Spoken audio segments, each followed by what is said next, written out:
Bien, y como vemos, uno de los outsiders entró ayer a la segunda vuelta presidencial de octubre junto con la candidata del correísmo, Luisa González. Ya como ustedes observan, Lenin Artieda está listo para las entrevistas de hoy en Contacto Directo. Lenin, buenos días. Y en los estudios de la capital, María Belén Arroyo, editora política de la revista Vistazo. Lenin, parecería que todo cambió después del debate, pero la carrera por la presidencia empieza su segundo round, mientras otros candidatos, pues, parece que se desinflaron.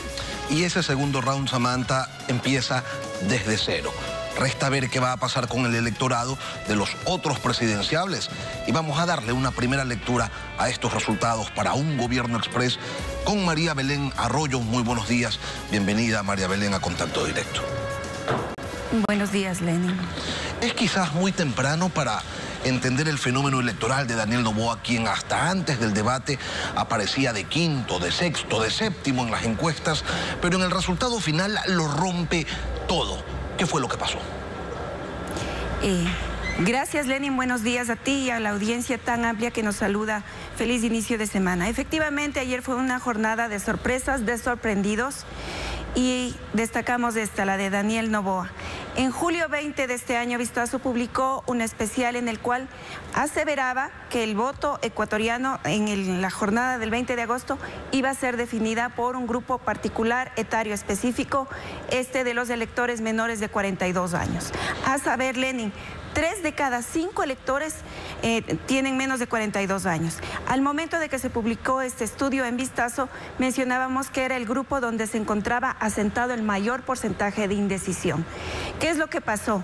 2 hechos fundamentales. 1, el crimen de Villavicencio sacude el tablero. Y 2, fundamentalmente, el hecho del debate. Se presenta un candidato joven con una simbología, no dice vengo a luchar por seguridad, llega con un chaleco antibalas debajo del terno. Y la mayoría dice, ¿qué es esto que lleva este señor? Pero además no nos habla de seguridad, habla con seguridad y con aplomo. Esas son señales que lo vuelven visible ante los indecisos. Entonces tendríamos este primer elemento de que esta persona se vuelve, aprovecha la vitrina que se le ofrece en el debate y se posiciona como un renovador, alguien con un discurso nuevo, y no solo logra la visibilidad, sino la intención de voto de los indecisos. Para nosotros, el Lenin, este es un elemento crucial. El voto joven millennial expresado en la jornada de ayer, domingo, en Ecuador. María Belén, ¿se había identificado por parte de analistas el voto de la nostalgia? También, evidentemente, luego del asesinato de Fernando, el voto del duelo, también el voto del miedo de los electores que se escogieron pues, a Jan Topic, pero nadie leyó de manera adecuada ese voto que termina respaldando a Noboa masivamente. 2.100.000 votos estuvieron ocultos a los ojos de muchos en el país que no supieron leer a un segmento importante de este Ecuador que ayer se manifestó. ¿Por qué? ¿Qué es lo que ocurre? Efectivamente, él hace un trabajo poco visible, no confronta con nadie, está en territorio, cosecha y recoge el trabajo de su mamá en brigadas médicas. No te olvides de eso, es bien importante, quizá más en la costa que en la sierra, más visible. No escoge espacios de confrontación y crece silenciosamente. Este es un elemento, y por eso es que nadie lo percibe como un contendor de peso, sino realmente es que se advierte su poder, su potencia, ya en el último tramo, y se consolida ayer. Vamos a decir, Lenin, el momento en que se produce el crimen de Villavicencio es como un tsunami que pone todas las fuerzas en movimiento, con una velocidad, con distintos tipos de variables físicas, y es cómo se mueven en el aire las piezas y cómo caen ayer. Pero una segunda fase, ese tsunami que fue el crimen de Villavicencio, es el debate.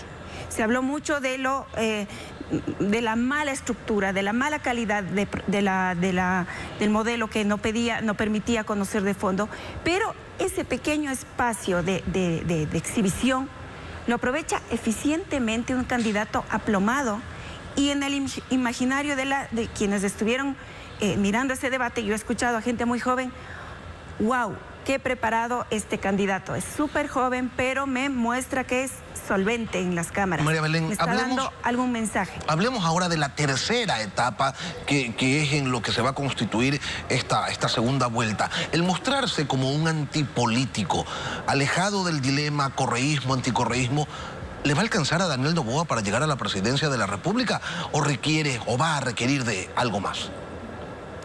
Excelente como lo planteas, Lenin, porque, ojo, no es un outsider, viene de la entraña del sistema político, el candidato. Fue asambleísta, no solo eso, fue presidente de la Comisión de Desarrollo Económico en el legislativo que acaba de fenecer por efecto de la muerte cruzada. Entonces, primer mito, no es que sale de fuera del sistema, viene del sistema, pero estaba invisible en el sistema, venía actuando cierto grupo rojo que es el informado, sabe un poco cómo actuó, se ha hablado de un viaje a Rusia que hizo con legisladoras, con qué agenda lo hizo, presidía como legislador esta comisión de hermandad con Rusia, por ejemplo. Entonces, este es el primer punto de partida.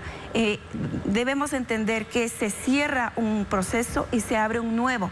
No pierdas de vista, Lenin, estuve revisando un poco de cifras. ¿Qué pasó en 2006? Que simbólicamente teníamos estas elecciones en primera vuelta, teníamos a Álvaro Noboa, Rafael Correa, que entonces era el antisistema, y fíjate la ironía y la paradoja, llegamos con unos resultados en primera vuelta que los he recogido aquí. Álvaro Noboa 26,83% y Rafael Correa 22,84%. Eso se revierte para segunda vuelta. Álvaro Noboa 43,3% y Rafael Correa 56,67%. Con eso, ¿qué te digo? La suma de paradojas. Una, estamos hablando de un relevo generacional. Ya no es 2006, pero estamos viendo a los herederos de las figuras políticas que ya mencioné, en un nuevo round histórico, porque está diciendo, este es el momento del relevo generacional, y los electores ecuatorianos han pedido eso, un cambio de figuras. Pero un relevo, María Belén, además invertido, ¿no? Porque tú haces referencia al 2006, en donde Rafael Correa era lo nuevo, quien irrumpía en el escenario, y Álvaro Noboa representaba la vieja política. Hoy estamos exactamente al revés. Daniel Noboa representa lo nuevo y Luisa González representa todo lo antiguo, ¿no? Y por eso habla de volver al pasado y de mirar al pasado. En fin, este primer lugar del correísmo demuestra que ese voto duro se mantiene inmanente. En Guayas el correísmo obtuvo 37 puntos en las seccionales con Marcela Guiñaga, ahora consiguen 34. En Pichincha, Paola Pavón obtuvo 28 puntos en las seccionales, Luisa González ha levantado un 26%. En Manaví, de igual manera, Leonardo Orlando consiguió 42% de respaldo, Luisa González alcanza un 50%, pero ¿eso es un techo? ¿O realmente el correísmo cómo debe reinventarse para superar ese 32% de promedio que registran pues los datos oficiales del CNE? Lenin, justamente eso no hay que perder de vista. El discurso que nos dice antes estábamos mejor cala profundamente en un momento y en un contexto en que los ecuatorianos estamos altamente deprimidos, desmotivados, frustrados, angustiados e inseguros. No solo que es el dilema de irte a ganar el pan de cada día, hablando de una persona que vive en la informalidad, que necesita generar su ingreso diario para él y su familia, quizá en la venta callejera, en la calle, en el espacio público, pero ahora tiene el elemento adicional. Posiblemente salga y sea víctima colateral de una balacera, aunque no tenga ningún pasado judicial ni tenga nada que ver con involucramiento en actividades criminales. El tema, vuelvo al punto, antes estábamos mejor, es tan simplista y sin embargo es tan profundamente impactante en un momento de angustia en los ecuatorianos, que esa es una ventaja de partida para el correísmo. Eso no quiere decir que ese lema tan simple encierre algunas falacias. Antes estábamos mejor, por cierto, antes teníamos un precio de petróleo a un nivel que le favoreció 10 años a un proyecto político. Antes estábamos mejor. Por cierto, quien estaba en Carondelet tomaba una decisión y esta se implementaba porque tenía una hegemonía tremenda en el legislativo, es decir, nunca vivió un bloqueo. Cierto es, vivió al inicio de su gobierno, pero gracias a la estrategia de los manteles, desmanteló el Congreso y se vivió lo que ya es de conocimiento público para quienes tienen memoria desde 2007. Un legislativo que era absolutamente servil a su proyecto político, es decir, no vivimos los escenarios de ingobernabilidad que son los que nos han llevado en última instancia a este momento.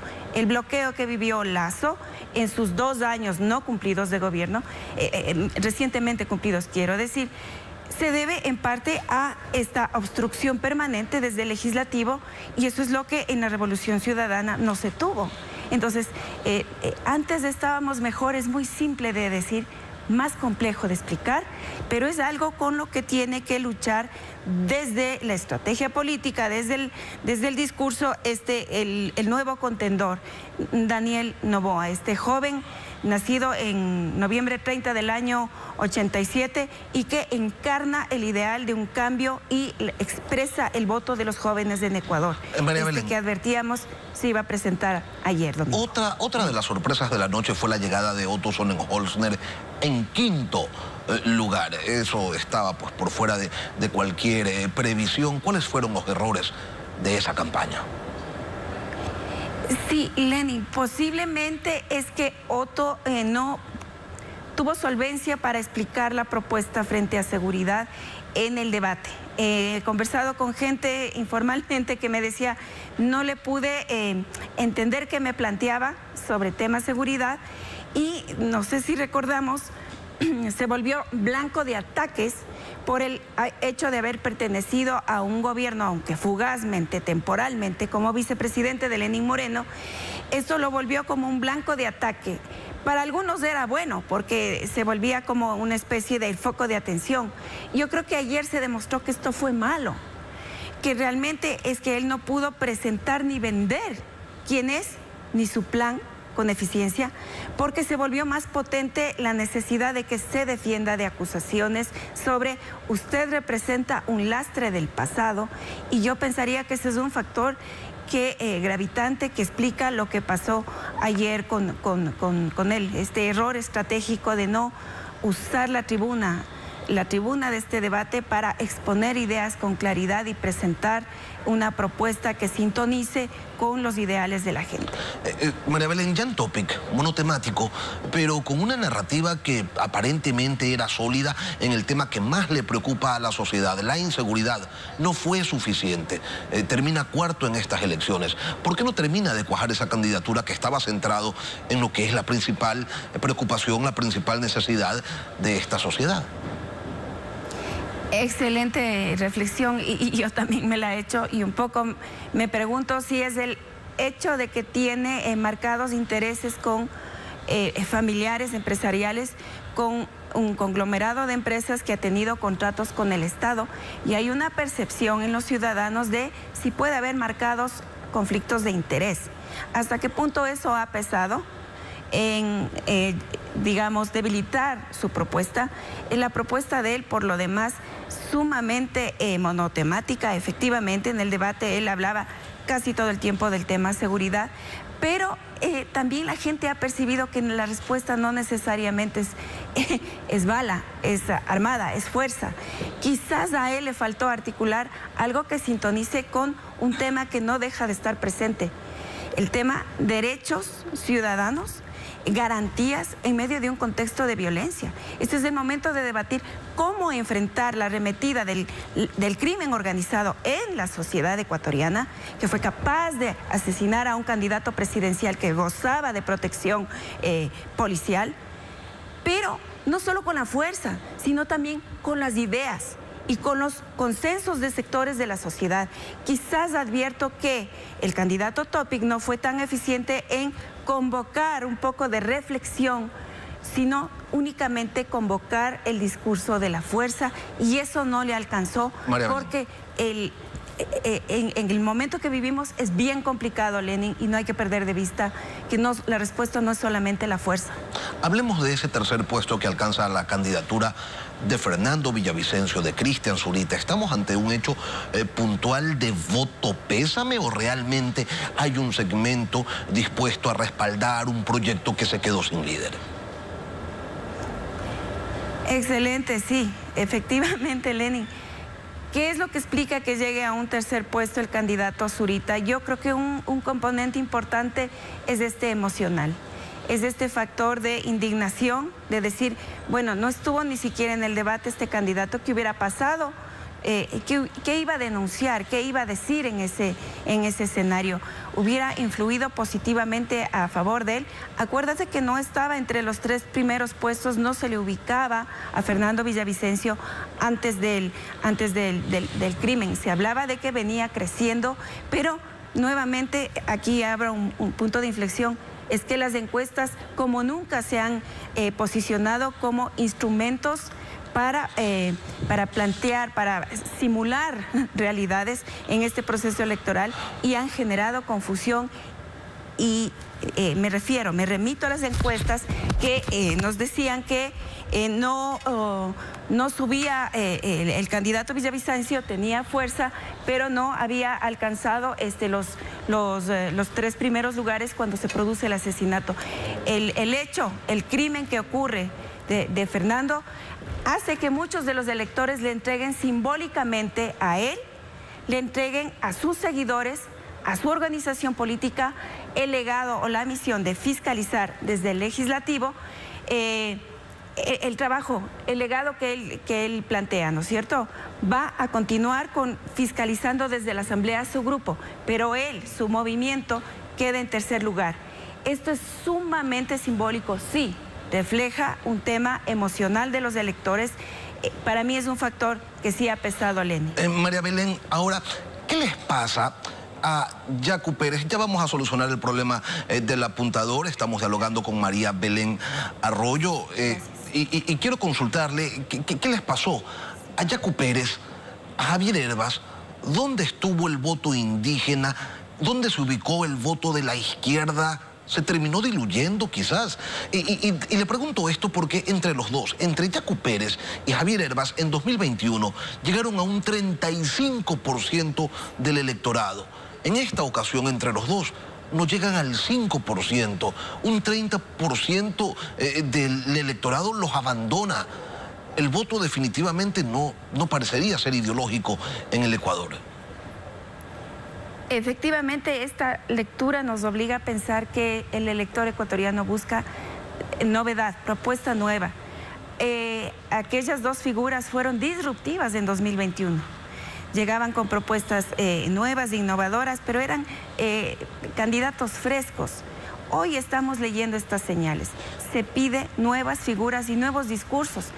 Fíjate lo que pensábamos algunos en ciertos espacios, decíamos, posiblemente es que Yacu esta vez tenga más proyección porque de la mano va un proceso de consulta popular que tiene un componente ambiental sumamente fuerte, y el que más se había abanderado es Yacu Pérez. Pero contradictoriamente lo que estamos viendo es que Yacu Pérez, por su lado, tiene un desempeño pobre, hoy lo vemos con los resultados, pero la consulta está obteniendo, por lo menos lo de Yasuní, un resultado abrumadoramente a favor del sí. ¿Qué quiere decir? Que el elector joven, nuevamente, predominantemente joven, millennial, se casa con causas, ¿sí? Y la causa de la defensa del ambiente es más potente, que rebasa a la figura que le había abrazado en los 2 últimos procesos expresamente. Y también podríamos leer quizás, María Belén, que el electorado no está dispuesto a dar segundas oportunidades. Es sumamente crucial, como lo planteas. Hay autores que hablan de que las democracias las sociedades están cansadas, las democracias están fatigadas.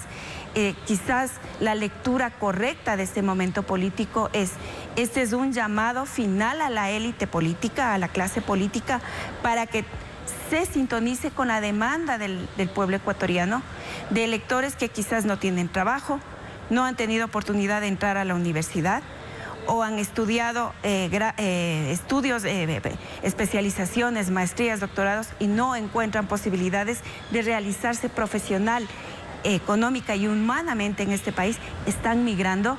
Este es un llamado final a la clase política para que deje de tener esta desconexión con el sentir de la sociedad.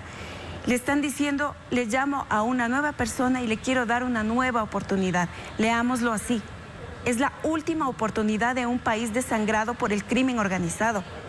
Es el último llamado a sintonizarse con la causa final, que es generar tranquilidad, calma y un ambiente de paz para que el trabajo florezca y las oportunidades sean iguales y generosas para todos. María Este Belén, es un momento crucial. y si ese es el contexto, ¿para quién resultaría más sencillo captar ese 43% del electorado que ayer votaron por opciones diferentes a Luisa González o Daniel Noboa? La respuesta no es tan sencilla. Es para aquel que sea eficiente en ofrecer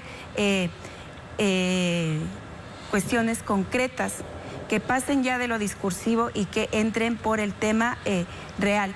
Aquí el tema es de dónde se va a sacar la plata, con qué fondos se van a hacer las cosas. No es tan sencillo como antes estábamos mejor, es que antes teníamos dinero. Antes este país vendía a un precio adecuado el petróleo y generaba ingresos. Hoy es otro momento.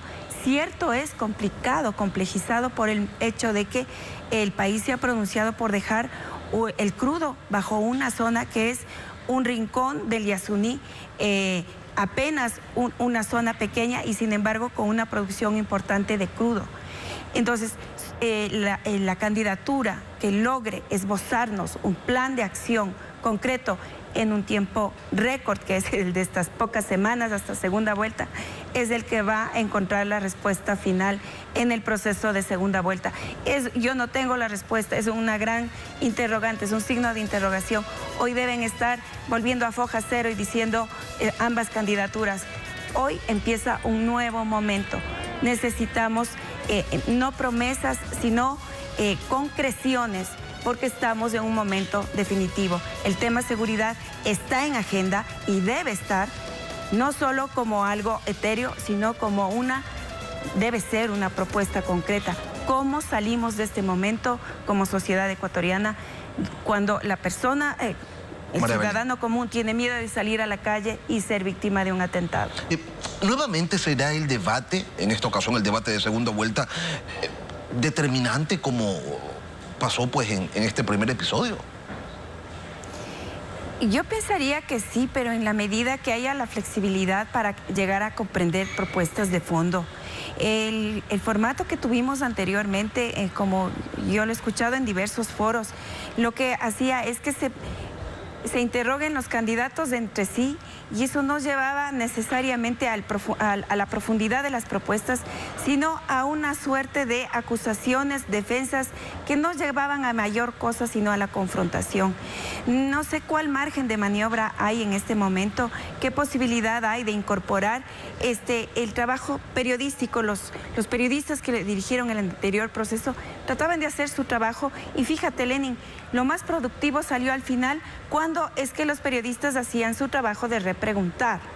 Es que a veces en la primera respuesta no está la esencia de lo que quiere transmitir o la sustancia, sino está detrás de algún hilo discursivo que hay que seguirlo maniobrando o desenebrando a partir de las repreguntas. El momento concreto exige que haya respuestas concretas. A los temas de seguridad lo empecé a decir, al tema económico es grave.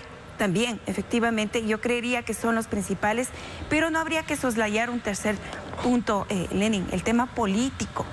Aquí no se ha hablado y creo que es importante plantear el fracaso de las organizaciones políticas. Si te fijas, Lenin, este proceso electoral no ha sido de idearios, ni de movimientos, ni de organizaciones políticas. No ha sido de ideas políticas, sino tanto de personajes. Estamos hablando de la figura XY. Y hoy nos estamos enterando qué organización política estaba detrás de XY persona. ¿Y qué pasa además, María Belén, con las organizaciones políticas tradicionales, por ponerles un membrete? Hablo de Pachacutic, hablo de Izquierda Democrática. Quedaron como organizaciones marginales. Cito a un autor, Manuel Alcántara, que me dijo en entrevista a inicios de este año, es un autor español que ha investigado élites latinoamericanas de un esquema comparativo por años, y me decía, las organizaciones políticas están planteadas para una sociedad que ya no existe. En Ecuador, al menos, las organizaciones políticas tienen estos tintes verticales tienen estos tintes autoritarios con gerentes propietarios que van delegando a sus sucesores. Ese esquema ya no calza en la sociedad ecuatoriana, donde todo está puesto en duda. En el momento que tú me dices algo y yo tomo mi celular y pongo Google y te digo, sabes que estás equivocado, tú has perdido autoridad frente a mí. No tú, pero estoy haciendo este símil. Es decir, es un nuevo modelo de sociedad. Se está hablando, los autores hablan de estas sociedades del agotamiento. Estamos cansados de autoexplotarnos con el celular, de producir. Tengo que generar mi selfie de hoy, de lo Ahora, María Belén, esa sociedad agotada y que llega quizás con muchas expectativas para un gobierno cortísimo de apenas 18 meses, ¿no va a terminar decepcionado una vez más, habida cuenta que nuestra clase política no tiene precisamente el nivel que todos quisiéramos, y teniendo en cuenta además que quien llegue a la presidencia no va a contar con un legislativo pues mayoritario, y por ende sus propuestas o la aprobación de leyes no va a ser una cosa sencilla? Por eso es tan grave este momento, porque es un corto plazo, es un periodo muy acotado de tiempo. Efectivamente, el tema ahí es cómo sintonizar la urgencia del Ejecutivo con la sintonía desde el Legislativo. No te olvides, Lenin, que de este Congreso, asamblea hoy llamada defenestrada, casi que 70 de sus miembros pretendieron volver. Hoy estamos viendo en líneas ya más finas cuántos de ellos lograron este cometido. Entonces, ¿qué quiere decir? Que es un momento en que si no se sintonizan frente a dos agendas concretas de corto plazo, yo no estoy segura si se llegue a tratar la tercera, que es la reforma política. Pero por lo menos seguridad y economía, esas son las urgencias.